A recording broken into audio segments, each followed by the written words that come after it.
اب آپ اپنی بات میں پوری کیجیے. بہت خوبصورت آپ بات کر رہے تھے, میں معذرت چاہتا ہوں کہ میں نے آپ کو کاٹا. تو طارق صاحب نے اس کو کیونکہ تبعید جو بتائی کہ اصل صرف تعلیمی ادارے سے جو یہ اداروں جن کا آپ ذکر کر رہے ہیں, یہ جن لوگوں نے قائم کیے ہیں وہ تعلیمی اداروں سے ہی. جی بالکل اساتذہ. تو آپ اپنا آرگومنٹ مکمل کیجیے. میرا بھی مقصد یہی تھا کہ وہ جو آپ نے مثالیں دی بنگلہ دیش یا انڈیا کی, اسی طرح پاکستانی بھی ہیں جو بڑے اچھا پرفارم کر رہے ہیں امریکہ اور یورپ کے اندر, اور اچھی خاصی ان کی قدر ہے. خاص طور پہ ڈاکٹرز ایسوسیشنز وغیرہ جو پاکستان کی ہیں, ان کے بہت اچھی پرفارمنس ہے. انجینئرز اسی طرح بہت اچھی جگہوں پہ جا رہے ہیں. ایون پولیٹیشنز آپ دیکھیے نا, انگلینڈ میں کہاں سے کہاں پاکستان کے پولیٹیشنز پہنچ گئے. امریکہ میں بھی تھوڑا بہت ابھی حصہ لے رہے ہیں. تو اس کا مطلب یہ ہے کہ اگر پاکستان کے لوگ یا پاکستان کے افراد باہر جاتے ہیں اور اچھا پرفارم کرتے ہیں اور یہاں نہیں کر پاتے, اس کا مطلب ہے پرابلم شاید کنڈیوسو ایٹماسفیئر کی ہے. انہیں وہاں ایٹماسفیئر بہتر ملا, وہ پرفارم کر گئے. دوسرا یہ ہے کہ آپ کسی چیز کو بھی سنگل آؤٹ نہیں کر سکتے, یعنی ہر چیز ایک دوسری چیز کے ساتھ جڑی ہوئی ہوتی ہے, اور جس طرح چیز سنورتی ہے تو وہ بھی اسی طرح ہی, اور بگڑتی ہے تو وہ بھی اسی طرح ہی. یعنی کراس دی بورڈ. ہاں جی, مطلب اس میں برین ڈرین آپ کے ملک کا ہو رہا ہے. کیوں ہو رہا ہے؟ کیوں لوگ مایوسی کی ہیں, اور اس وقت لائنیں لگی ہوئی ہیں جا کے ایمبیسیوں کے باہر دیکھیں کس طرح ملک سے باہر جو نوجوان بھاگ رہے ہیں, دوڑ رہے ہیں. یہاں پہ چونکہ آپ نے وہ ایٹماسفیئر ہی نہیں دیا. انڈیا اور بنگلہ دیش کی آپ بات کرتے ہیں تو انڈیا اور بنگلہ دیش میں آپ دیکھیے کہ جو تعلیمی نظام دینے والے لوگ ہیں, اساتذہ تعلیمی نظام نہیں دیتے. میں یہ بھی آپ کو بتا دوں, اساتذہ تعلیم دیتے ہیں, نظام حکومت دیتی ہے. اور اگر حکومت جان بوجھ کے اس نظام کو برباد کرنے پہ تلی ہو تو ایک ٹیچر کیا کر سکتا ہے؟ میں یونین کر رہا ہوں اساتذہ کی یونین کا. ہم نے اتنی ایفرٹ کی اس وقت بھی کہ یہ ٹیپٹا آپ ایک ناکام ادارہ بنانے جا رہے ہیں. ہمارے آرگومنٹ سنا ہی نہیں گیا اور بلڈوز کر دیا گیا. آج ناکامی اور فیلئر اگر آپ اساتذہ پہ ڈالتے ہیں تو بالکل غلط, ہم اس کو ماننے کے لیے تیار نہیں ہیں. جی اجاز صاحب. میں پروفیسر صاحب کی بات کو ایگری کروں گا اور پرسیو بھی کروں گا, بس مجھے تھوڑا سا وقت چاہیے. جی ضرور. اس میں ایک تو ہے کہ ٹیچر ایز اے انڈیویجول کیا رول پلے کر رہا ہے ایک, اور teacher as a collective as a community کیسے پلے کر رہا ہے. ان دو چیزوں کو سیپریٹلی دیکھنا ضروری ہے. اگر ٹیچر انڈیویجولی کی بات کریں گے نا تو پھر ٹیچر آپ کو کھڑا ہوا نظر آئے گا, پاکستانی ٹیچر کھڑا ہوا کہیں نظر آئے گا, ایکسیپشن از آلویز دیئر. جہاں کمیونٹی کی بات کر رہے ہیں تو وہ with out support of the government, کسی بھی ملک کے اندر آپ دیکھیں نظام تعلیم سکسیسفلی نہیں چل سکتا without the support of the government. میں تھوڑی سی ایگزامپل آپ کوٹ کرتا ہوں. لاہور کی آبادی ہے جی 14 ملین. اسکول کتنے اگر آپ دیکھیں, گورنمنٹ اسکول ہیں 1300, اور کتنے پرائیویٹ اسکول ہیں 6000 پرائیویٹ اسکول ہیں.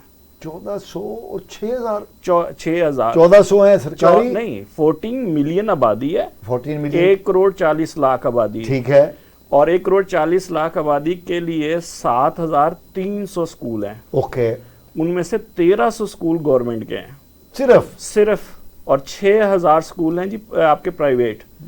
ٹھیک. اب یہاں سے ذرا دیکھیے گا, اب اس کا کمپیریزن کریں ان ملکوں کے ساتھ جن ملکوں کی آبادی 1 کروڑ ہے. میں کیوبا کی ایگزامپل لیتا ہوں, میں لیتا ہوں گریک کی. Greek was the first country جس نے جو قاعدہ فارمل ایجوکیشن شروع کی تھی دنیا کے اندر.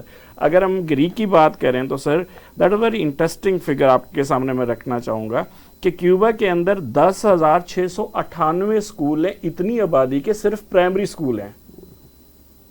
اچھا گریک کی اگر میں بات کروں سر, گریک کے اندر 7,254 پرائمری اسکول ہیں, اور ان میں سے 6,851 پبلک اسکول ہیں.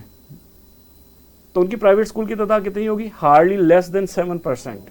ہماری پرائیویٹ اسکول کی تعداد سر کتنی ہوگی؟ 82%. اچھا یہاں پہ ایک بیسک ڈفرینس آ جائے گا. کیا کون سا؟ کہ جو افورڈ کر سکتے ہیں وہ تعلیم میں آئیں گے, اور جو نہیں کر سکیں گے وہ نہیں آئیں گے. اب یہاں پہ گورنمنٹ اسکول کے اپنے ٹیچرز کے بچے پرائیویٹ اسکولوں میں پڑھ رہے ہیں. اب آ جائیں گورنمنٹ کے اوپر, جو گورنمنٹ سپورٹ کرے گی کولیکٹیولی ایک ایجوکیشن کے نظام کو اور ٹیچر کمیونٹی کو. اگر جب اس پہ بات ہم کرتے ہیں سر, تو آج 27 بلین روپیز کا فری ملک پلایا جا رہا ہے بچوں کو پرائمری اسکول کے اندر. اب اس بات پہ ذرا دیکھیں، اور 27 بلین روپیز کا پنجاب میں صرف، پنجاب میں صرف، اور پنجاب کے ہی بچے سب سے زیادہ اسکولوں سے باہر ہیں. اب اگر اس سینس میں ذرا کریں تو ٹیچرز کمیونٹی کے ساتھ انہوں نے کیا کنسرن کرنا ہے اس کے اوپر اگر ہم بات کریں تو بڑا ایک پورا فگر آؤٹ ابھی جو ریسنٹلی بجٹ آیا ہے اس بجٹ کو اگر آپ اٹھا کے دیکھیں تو آپ کے آنکھیں کھل جائیں گی کہ یہ کر کیا رہے ہیں تعلیم کے ساتھ. لیٹ سپوز ہمارا جو 82% برڈن صرف لاہور کے اندر پرائیویٹ اسکولوں کے اوپر ڈالا ہوا ہے انہوں نے، جو پبلک اسکول ہے ان کا حالت زار یہ ہے کہ مور دین 60% اسکولوں کے اندر صاف پینے کا پانی نہیں ہے. دودھ پلا رہی ہے نا گورنمنٹ. دودھ پلانے کا اگر اس فگر کو سر فگر آؤٹ کریں تو آلموسٹ ایک پرائمری اسکول جو بنتا ہے پنجاب کے اندر اس کے اندر 20 لاکھ کا یہ دودھ پلائیں گے. 200 ورکنگ ڈیز ہے، 200 ورکنگ ڈیز میں، اور اس میں وہ 20 لاکھ جو پیسہ ہے وہ سارا خرچ ہو جائے گا، دودھ بھی کسی کو نہیں ملے گا اور اتنا تعلیم نہیں مل رہی. اور انہی بچوں کے لیے سر 8 ارب روپے کی کتابیں نہیں دیں اس دفعہ گورنمنٹ نے. آپ کے شاید علم میں ہوگا یہ، پہلے ہم فری بکس دیتے تھے، اس دفعہ کی گورنمنٹ نے 8 ارب روپے کتابوں کے لیے نہیں رکھا، 27 بلین روپیز دودھ کے لیے رکھ دیا. اب آپ پرائورٹیز اگر گورنمنٹ کی دیکھیں، کیا وہ نظام تعلیم کے اندر کسی بھی طرح سے انگیج ہو سکتے ہیں؟ یہ وہ خطہ ہے جہاں البرونی آیا تھا، واہ، یہ وہ خطہ ہے جس نے بڑے بڑے نامور فلاسفر شعراء حضرات بھی پیدا کیے، یہیں کے اساتذہ تھے، یہیں کے ٹیچرز تھے. لیکن شرط ایک تھی کہ اس وقت جو گورنمنٹ ہوتی تھی، چاہے وہ بادشاہ ہوتا تھا یا کوئی بھی کلونیل گورنمنٹ کی بھی اگر آپ نام لے لیں تو وہ بھی ہوتی تھی، تو اس تعلیم کو سپورٹ کرتی تھی. آج ہائر ایجوکیشن کا بجٹ آپ دیکھ لیں، 160 یونیورسٹیز ہیں ہماری پبلک، اور 126 بلین روپیز HEC نے مانگا ہے ہماری گورنمنٹ نے. ہماری گورنمنٹ نے ایگزسٹنگ جو پریویس بجٹ تھا 64 بلین کا، اس کو بھی کٹ کر کے 25 بلین رکھ دیا ہے. یہ ریسرچ کا حال ہے. پنجاب یونیورسٹی جس کا میں اسٹوڈنٹ ہوں اور جہاں میں پڑھاتا ہوں، اگر اس کا دیکھو 10 بلین روپیز سے بھی زیادہ اس وقت جو ہے وہ ڈیفیسٹ میں کھڑی ہے. سر پھر آپ کیسے آپ ڈیمانڈ کر سکتے ہیں؟ پھر اس کے بعد آپ دیکھیں دنیا میں کہیں مردم شماری کے لیے اساتذہ کو لگایا جاتا ہے، قطرے پلانے کے لیے اساتذہ کو، دیگر کاموں کے لیے اساتذہ کو، پھر کسی نے سیاسی جلسے بھرنے کے لیے اساتذہ کو اور اسٹوڈنٹ کو پکڑ کے، یعنی آپ نے بیسیکلی گریجولی اس پورے سسٹم کو پوری پلاننگ کے تحت گرایا ہے. آپ سب کا بہت بہت شکریہ کہ آپ میرے پروگرام میں تشریف لائے. ناظرین، اگلے پروگرام تک کے لیے اپنے میزبان مصطفیٰ کمال پاشا کو اجازت دیجیے. اللہ نے کے بعد.